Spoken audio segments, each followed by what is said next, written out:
So here I have a large-scale print fabric that is suitable for doing kaleidoscope type stuff with, and I'm going to demonstrate how to cut largish pieces from the fabric and get it all stacked up so that each of the layers are aligned perfectly with each other.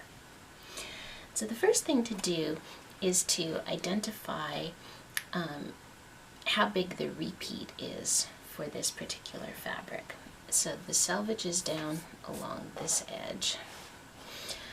And I'm looking for something distinctive. I mean, it's kind of obvious with this pattern actually, because you've got these great big pieces. Like those are actually the repeats. So like if I lay my ruler here and we call that the start, so where this little thingy kind of bubbles out for making this great big shape, the next place that's like that is here. So let's measure the distance between those two. It's just a little bit more than 8 inches. It's about 8¼ inches. So this particular fabric has an 8¼ inch repeat. So I'm gonna cut chunks of it that are 8¼ inches wide. And I don't want to cut the entire width of fabric. I want to save some of it that I can use for the backing, so have a whole entire uncut piece to use for the backing. Often what I do to do that, particularly if it's for a table runner, is that I will just cut along the fold. So I can just cut along the fold of the fabric, and so that would give me one piece that's like the 20 inches wide by however long my piece of fabric is, uncut, that I can keep for the backing, and the other piece that's 20 inches wide I can cut up into the 8¼ inch segments. Now, because of the way this particular fabric is structured, I think I'm actually, instead of cutting at the fold, I'm going to cut along here. There's a nice clear line that I can follow, kind of cutting through these things, and that'll give me a slightly larger piece for backing.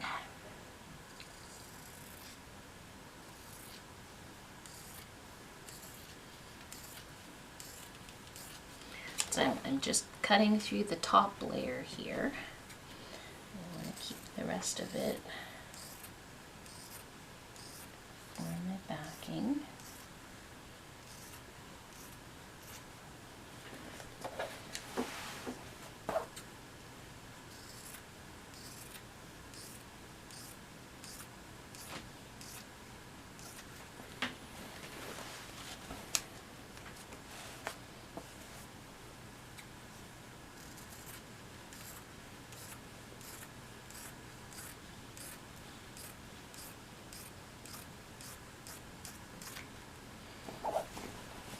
Okay, so this is the skinnier piece, which I'm going to cut up and make a stack for the kaleidoscopes. And this is the wider piece that I'm going to set aside and use for my backing, or use for a border, or use for some other purpose. So I'll set that backing piece aside. And we'll come back and look again at this skinnier piece. Now, for these paper piecing blocks that we're making, we need to have 4 identical pieces for each block. So we need 4 repeats that we're going to stack on top of each other. So I basically want to cut 4 segments like this. If I had a little bit more fabric, a little more length of fabric than what I actually had, I could go with a double repeat, since this repeat is fairly small, only 8.5 inches, but I don't have quite enough fabric to do that, so I am just gonna do 4 of them, or a single repeat. And this this end over here is kind of wonky, and I've got this nice dividing line here, so I think I'm actually gonna make my first cut there.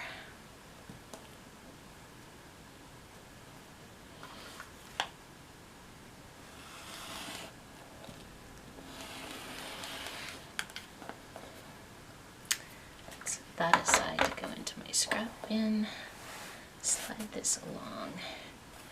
I'm basically going to just cut through that exact same spot, 8.25 inches over.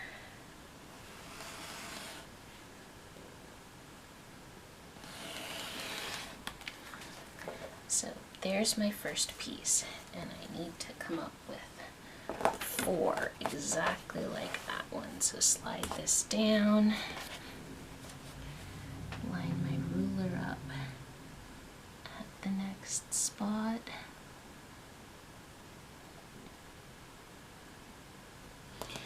Now the pattern on your particular print may not be quite as distinctive as this particular one is. You might have to choose something. You might have to choose one particular flower, and it's at the start of that particular flower where you line your ruler up with, and then align against the selvage. But I've got this nice dividing line that's so easy to see all across the fabric. So there's my second piece, and you can see, they look alike. And I'm going to keep going, because I had 3 already. Keep going until I have 4 of them.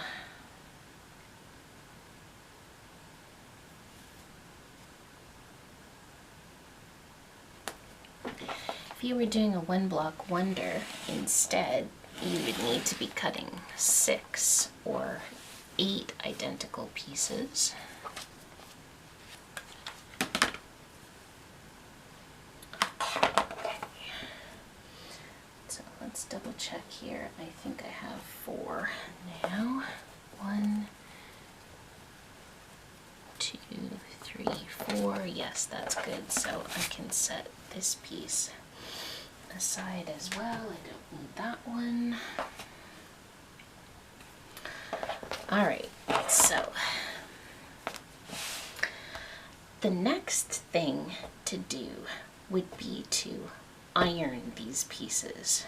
You want to get these creases out before you start trying to line them up and pin them perfectly together. So I'm going to go do that, and I will be back in just a sec.